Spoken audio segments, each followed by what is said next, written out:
Hello guys, first கிளாஸில் சப்ஜெக்ட்னா என்னன்னு கிளியராக பார்த்தோம்.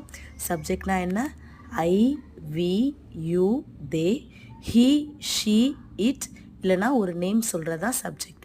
இந்த கிளாஸில் அந்த சப்ஜெக்டை வச்சு ஒரு சிம்பிளான ஒரு சின்ன சென்டென்ஸ் பார்க்கலாம், ஒரு வாக்கியம் பார்க்கலாம். சப்ஜெக்டில் ஐனா நான், ஐ ஆம் அ டீச்சர், நான் ஒரு ஆசிரியர் அப்படின்னு சொல்லலாம்.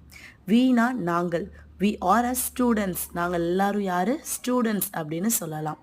யூனா நீ, நீங்கள், you are a brilliant student அப்படின்னு சொல்லலாம். தேனா அவர்கள், தே ஆர் மை ரிலேட்டிவ்ஸ் அப்படின்னு சொல்லலாம். ஹீனா அவன், அவன்னா ஒரு ஜென்ஸை குறிக்குது. He is my best friend, அவன் என்னுடைய நெருங்கிய நண்பன் அப்படின்னு நம்ம சொல்லலாம். ஷீனா என்னது? அவள், ஆல்ரெடி நம்ம பார்த்தோம். அவள் ஒரு சிங்கர் அப்படின்னு சொல்லும்போது ஷீ இஸ் அ சிங்கர், அவள் நல்லா பாட்டு பாடுவா, அதனால அவள் வந்து சிங்கர் அப்படின்னு எல்லாம் சில பேர் சொல்லுவாங்க ஃப்ரெண்ட்ஸை. She is a singer. It அப்படின்னா என்னன்னா அது அப்படின்னு பார்த்தோம்.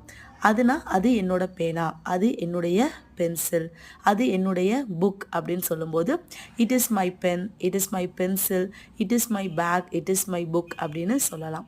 ஒரு நேம் அது வந்து நம்ம சொல்லும்போது அந்த நேம் வந்து ஒரு ராமுவாக இருந்துச்சுன்னா அதுக்கு எப்படி ஒரு சென்டென்ஸ் எழுதலாம் அப்படின்னு பார்த்தா, Ramu is my brother, Ramu is my relative அப்படின்னு சொல்லலாம்.